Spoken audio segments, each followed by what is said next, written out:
तुम लोग second digestive gland liver. Liver मतलब यकृत, इसके बारे में हम डिस्कस करेंगे। फर्स्ट ऑफ ऑल तो देखते हैं कि इसकी ओरिजिन कैसी होती है। ओरिजिन जो होती है वो एंडोडर्मल होती है, एंडोडर्मल। ठीक है, इसकी ओरिजिन कैसी होती है, एंडोडर्मल होती है। और इसका वजन जो होता है, पहली बात तो ये largest gland of our body कहलाती है, largest gland of our body, largest gland of our body कहलाती है। दूसरी चीज क्या होता है कि इसका वजन जो होता है, इसका वेट वो 1.5 kg होता है। इसका वजन जो होगा, एक स्वस्थ व्यक्ति में इसका जो वजन होता है, इसका वेट होता है 1.5 kg होता है। इसका कलर कैसा होता है, चॉकलेटी कलर का होता है। कलर इसका कैसा होगा, चॉकलेटी कलर होता है। मीन्स लीवर जो होता है या यकृत जो होता है चॉकलेटी कलर का होता है। इसका जो वजन होता है 1.5 kg होता है। और ये हमारे शरीर में पाई जाने वाली सबसे बड़ी ग्रंथि होती है, means largest gland of our body. ये जो होती है दो पालियों से मिलकर बनी होती है, इसमें दो पालियां होती हैं। मीन्स हम ऐसे कह लें कि ये बाइलोब्ड स्ट्रक्चर है, या हिंदी में इसको हम द्विपालित संरचना कहते हैं। द्विपालित या बाइलोब्ड स्ट्रक्चर होता है, द्विपालित संरचना होती है। द्विपालित का मतलब क्या है, इसमें दो पालियां होती हैं। ये दो पालियां मतलब यहाँ से ये डिवाइड है, तो ये पाली होती है, ये बाईं पाली हो जाएगी और ये दाईं पाली हो जाएगी। तो इसमें जो बाईं पाली होती है, बाईं पाली अपेक्षाकृत छोटी होती है दाईं पाली की। दाईं पाली हम कह लें कि बड़ी होती है। जो दाईं पाली होती है, दाईं पाली में एक लटकती हुई थैली के नुमा संरचना पाई जाती है, जिसे हम पित्ताशय कहते हैं, या इंग्लिश में इसे हम गॉल ब्लैडर कहते हैं, पित्ताशय कहेंगे।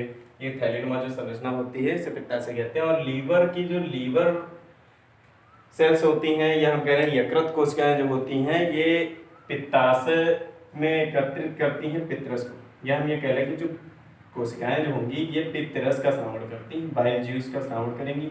Mean secretion of bile juice, bile juice को सेक्रीट करेंगी, बाइल जूस या पित्तरस।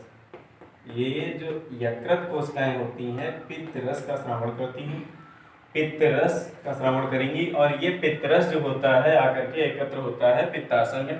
पित्ताशय की जो क्षमता होती है वो लगभग 50 से 70 ml पित्तरस को स्टोर करने की क्षमता होती है। जो पित्ताशय है इसकी क्षमता कितनी होती है, कितना ही अधिकतम जो है स्टोर कर सकता है पित्तरस, तो इसकी क्षमता जो होती है 50 से 70 ml पित्तरस को स्टोर करने की क्षमता होती है।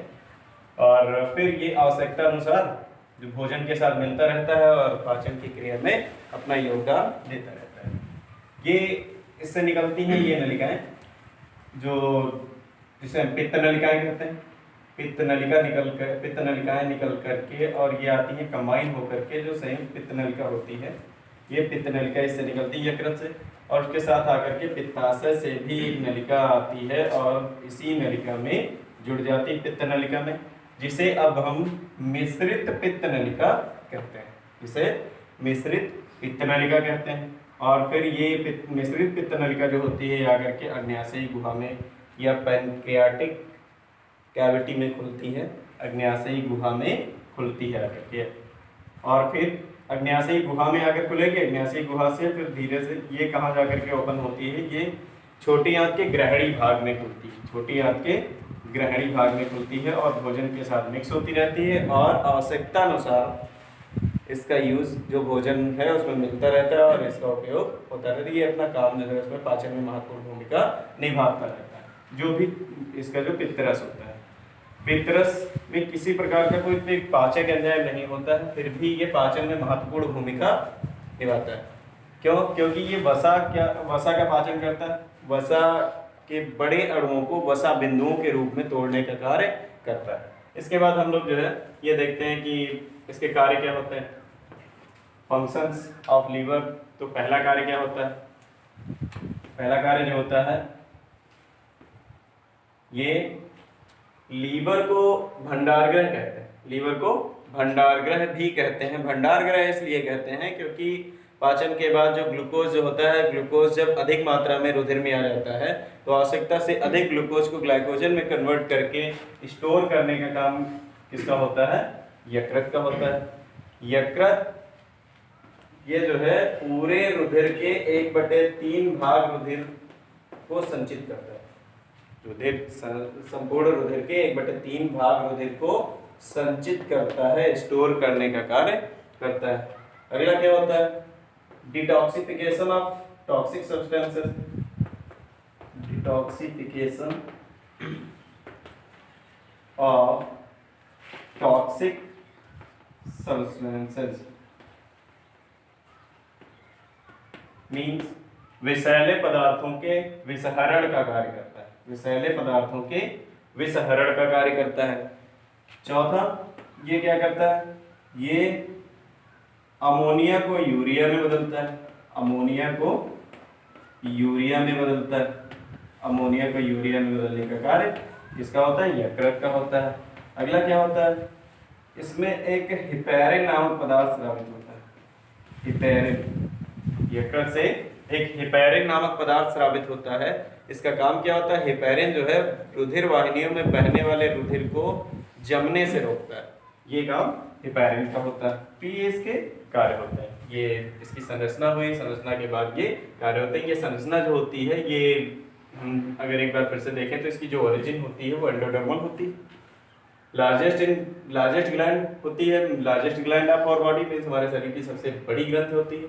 इसका वजन जो होता है वो 1.5 kg होता है। दूसरी बात, इसकी कलर जो होगा वो चॉकलेटी कलर का होता है। ये बाइलोब्ड स्ट्रक्चर है या द्विपाली संरचना होती है। बाइलोब्ड स्ट्रक्चर या द्विपाली संरचना। द्विपाली संरचना मतलब इसमें दो पालियां होती हैं, एक by Pali, Dai Pali. By पाली जो होती है वो दाई पाली की अपेक्षा थोड़ा छोटी होती है, या हम ऐसा कह लें कि इसमें दाई पाली जो होती है वो बड़ी होती है। दाई पाली के निचले हिस्से में एक लटकती हुई थैलीनुमा संरचना पाई जाती है जिसे हम पित्ताशय कहते हैं। ठीक है, तो ये यकृत की संरचना यहाँ पर कंप्लीट होती है। तो ठीक है, अगली ये डाइजेस्टिव ग्लैंड जो है पैनक्रियास या अग्न्याशय कहते हैं इसको। अग्न्याशय जो है इसके कई नाम हैं। अग्न्याशय, इसको हम मिक्स्ड ग्लैंड भी कहते हैं। मिक्स्ड ग्लैंड मीन्स मिश्रित ग्रंथ, या फिर हेटेरोक्राइन ग्लैंड। हेटेरोक्राइन ग्लैंड या स्वीट ब्रेड। स्वीट ब्रेड, ये इसके इतने नाम हैं। ठीक है, हेटेरोक्राइन ग्लैंड और mixed gland, pancreas, sweet bread, ये इसके जो है ये सभी नाम होते हैं। इसको इन नामों से हम जानते हैं। ठीक है, पहली बात तो देखेंगे कि ये कैसी ग्रंथ होती है। मछली के आकार की ग्रंथ होती है। मछली के आकार की ग्रंथ होती है और इसमें दो भाग होते हैं। इसको मिश्रित ग्रंथ क्यों कहते हैं? मिश्रित ग्रंथ इसलिए कहते हैं क्योंकि इसमें जो है अंतःस्रावी तथा बहिःस्रावी दोनों भाग पाए जाते हैं। अंतःस्रावी और बहिःस्रावी दोनों भाग पाए जाते हैं, इसलिए इसे हम मिश्रित ग्रंथ कहते हैं। अंतःस्रावी भाग और बहिःस्रावी भाग दो भाग होंगे, अंतःस्रावी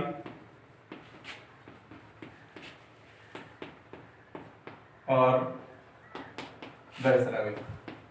पहली बात तो ग्रंथियां भी अगर हम देखें दो प्रकार की होती हैं, अंतःस्रावी और बहिःस्रावी दो प्रकार की ग्रंथियां होती हैं। अंतःस्रावी को हम एंडोक्राइन ग्लैंड कहते हैं।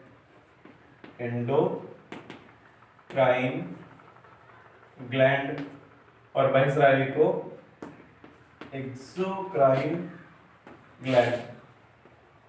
ठीक है, तो अंतःस्रावी और बहिःस्रावी ग्रंथियां दो प्रकार की होती हैं। जो अंतःस्रावी ग्रंथियां होती हैं ये हार्मोन का सेक्रेशन करती हैं। ये जो है हार्मोन का सेक्रेशन करती हैं, हार्मोन या कहें हार्मोन्स का सेक्रेशन करती हैं। और जो बहिःस्रावी ग्रंथियां होती हैं ये एंजाइम्स का सेक्रेशन करती हैं। ठीक है, तो ये जो पैनक्रियाज है इसे मिक्स्ड ग्लैंड इसलिए कहते हैं क्योंकि अंतःस्रावी और बहिःस्रावी दोनों भाग इसमें पाए जाते हैं, दोनों भाग उपस्थित होते हैं, इसलिए इसे हम मिश्रित ग्रंथ या मिक्स्ड ग्लैंड कहते हैं। तो इसके जो दोनों भाग होते हैं, अंतःस्रावी भाग है, बहिःस्रावी भाग है, तो दोनों से क्या होगा, अंतःस्रावी भाग और बहिःस्रावी भाग, अंतःस्रावी भाग जो होता है उससे हार्मोन निकलेगा, बहिःस्रावी भाग जो होगा उससे एंजाइम निकलेगा, और ये ग्रंथ जो होती है वो मिश्रित ग्रंथि कहलाती है। ठीक है, तो फिर इसके बाद जो है इसमें अंतःस्रावी और बहिःस्रावी भाग जो इसके हम कार्य के अंतर्गत पहले हम इसको डील करेंगे कौन कौन से होते हैं। अगर हम देखें pancreas, functions of pancreas, functions of pancreas, functions of pancreas में देखेंगे तो फर्स्ट ऑफ ऑल क्या होता है, secretion of enzymes, secretion of pancreatic juice, pancreatic juice, secretion of pancreatic juice means इसका जो बहिःस्रावी भाग होता है, बहिःस्रावी भाग जो होता है उससे अग्न्याशयी रस या पैनक्रियाटिक जूस सेक्रीट होता है। पैनक्रियाटिक जूस जो होगा उसमें कुछ एंजाइम्स पाए जाते हैं। कौन कौन से एंजाइम्स होते हैं, जैसे एक तो होता है काइमोट्रिप्सिन होगा, काइमोट्रिप्सिन, दूसरा ट्रिप्सिन, तीसरा एमाइलेज और चौथा लाइपेज। ये एंजाइम्स इसमें पाए जाते हैं। ठीक है, तो जो पैनक्रियाटिक जूस होता है या जो अग्न्याशयी रस होता है उसमें कुछ पाचक एंजाइम पाए जाते हैं। जैसे कौन कौन से, एक तो काइमोट्रिप्सिन होता है, दूसरा ट्रिप्सिन है, फिर एमाइलेज है, लाइपेज है, ये सभी जो इसमें पाचक एंजाइम पाए जाते हैं। ये क्रमशः कार्बोहाइड्रेट, प्रोटीन तथा वसा का पाचन करते हैं। और दूसरा होता है इनका कार्य secretion of hormones, secretion of hormones. तो उसको हम लोग देखते हैं। पहले तो इसमें जो है कई भाग होते हैं।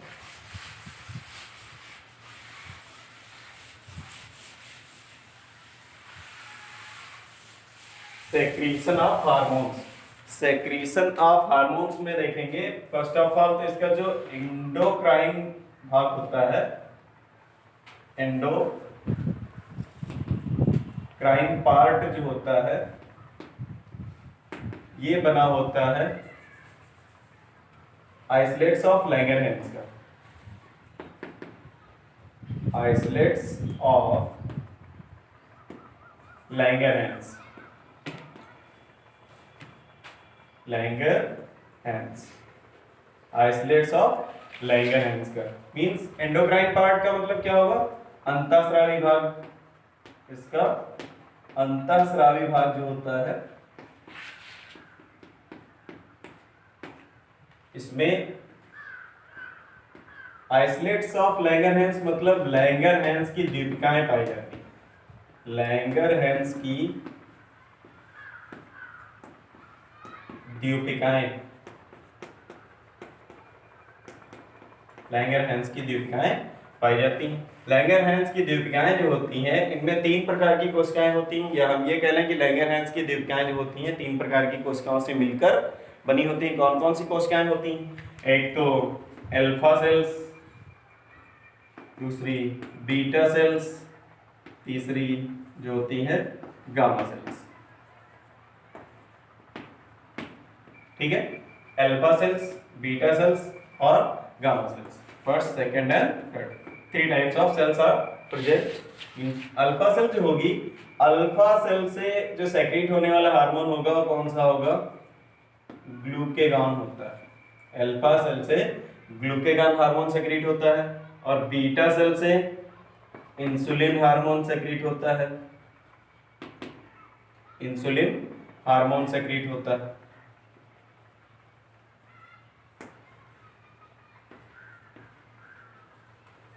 और गामा सेल्स जो होती हैं या इसे डेल्टा सेल कहते हैं, इनसे निकलने वाला जो हार्मोन होता है वो कौन सा होता है, सोमैटोस्टैटिन। कौन सा होगा, सोमैटोस्टैटिन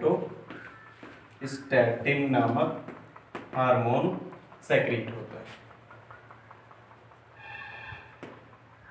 ठीक है, तो इनसे कभी कभी क्वेश्चन ऐसे बन जाता है कि अल्फा सेल से निकलने वाले हार्मोन का नाम बताइए, तो अल्फा सेल से निकलने वाला हार्मोन जो होता है ग्लूकेगॉन हार्मोन होता है। बीटा सेल से निकलने वाला हार्मोन जो होता है वो इंसुलिन हार्मोन होता है, और गामा सेल से निकलने वाला हार्मोन जो होगा वो सोमैटोस्टैटिन नामक हार्मोन होता है। अच्छा, इन सभी के अब कार्य क्या होता है? तो जो ग्लूकेगॉन हार्मोन होता है, ग्लूकेगॉन का कार्य क्या होता है? ग्लूकेगॉन हार्मोन जो होता है इसका एक मेन कार्य होता है कि जब रुधिर में शर्करा की मात्रा सामान्य से कम होती है, जब रुधिर में ग्लूकोज की मात्रा सामान्य से कम होती है, या हम ऐसे कह लें when glucose level, blood glucose level, blood glucose level decrease, ठीक है, मींस ब्लड में ग्लूकोज का जो स्तर होता है वो जब घट जाता है उस समय इसका काम क्या होता है ग्लूकेगॉन का? ये यकृत में संचित ग्लाइकोजन को, यकृत में संचित ग्लाइकोजन को कन्वर्ट कर देता है ग्लूकोज में, यकृत में संचित ग्लाइकोजन को ग्लूकोज में कन्वर्ट कर देता है कौन? Glucagon hormone. और ग्लूकोज लेवल को मेंटेन करता है, ब्लड में ग्लूकोज लेवल को मेंटेन करेगा। तो इसका बाद क्या होता है, इसका जो कार्य होगा, ब्लड ग्लूकोज लेवल जब डिक्रीज हो जाएगा, मीन्स रुधिर में जो शर्करा की मात्रा है, शर्करा का जो स्तर होता है वो जब घट जाता है, उस समय ग्लूकेगॉन क्या करता है? ग्लाइकोजन को ग्लूकोज में कन्वर्ट करता है और ग्लूकोज के स्तर को या लेवल को मेंटेन करता है, ठीक है। अगला है इसमें इंसुलिन हार्मोन, ये बीटा सेल से निकलता है। इंसुलिन हार्मोन का काम क्या होता है? इंसुलिन हार्मोन जो होता है इसका काम जस्ट अपोजिट होता है इसके, ठीक है। इसका काम क्या होता है? जब ब्लड ग्लूकोज लेवल, जब ब्लड ग्लूकोज लेवल क्या हो जाता है? इंक्रीज हो जाता है। When blood glucose level is increase, then insulin glucose convert into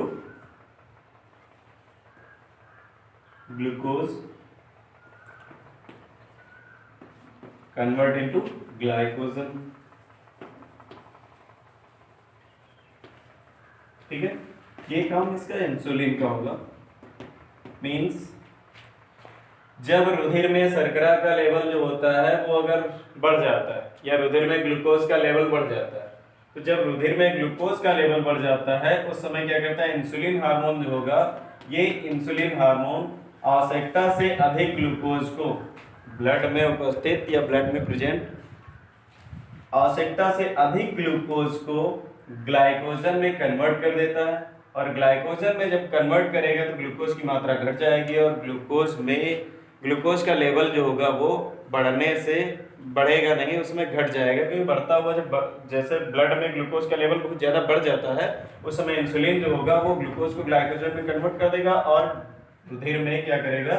glucose का लेवल जो होगा वो कम हो जाएगा, उसको मेंटेन करने का काम करता है, सामान्य बनाता है, ठीक है। तो ये काम हो जाता है इसका इंसुलिन का।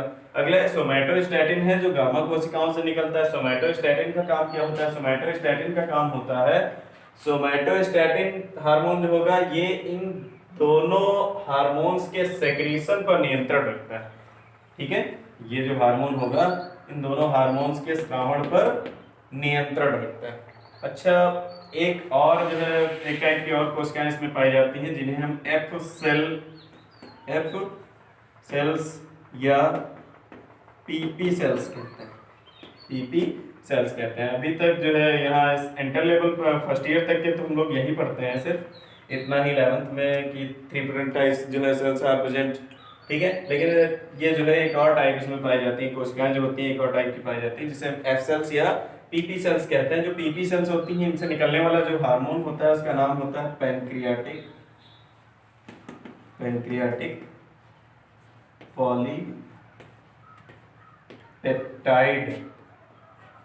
पैनक्रियाटिक पॉलीपेप्टाइड हार्मोन, ठीक है।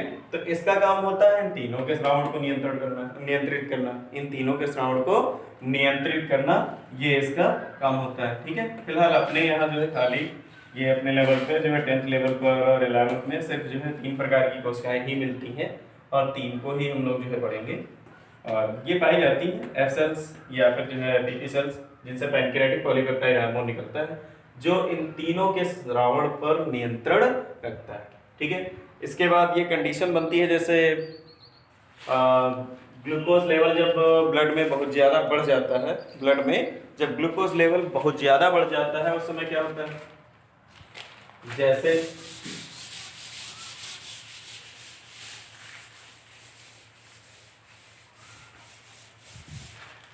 जैसे क्या हो रहा है कि इंसुलिन जो होता है, इंसुलिन अगर कम मात्रा में निकलता है, इंसुलिन अगर कम मात्रा में निकलता है, अगर इंसुलिन कम मात्रा में निकलेगा तो इंसुलिन का पहली बार काम क्या होता है, ब्लड ग्लूकोज लेवल जब इंक्रीज हो जाता है उस समय इंसुलिन क्या करता है, ग्लूकोज को कन्वर्ट करता है ग्लाइकोजन में। अभी हमने पढ़ा ग्लाइकोजन में कन्वर्ट करता है कौन, इंसुलिन।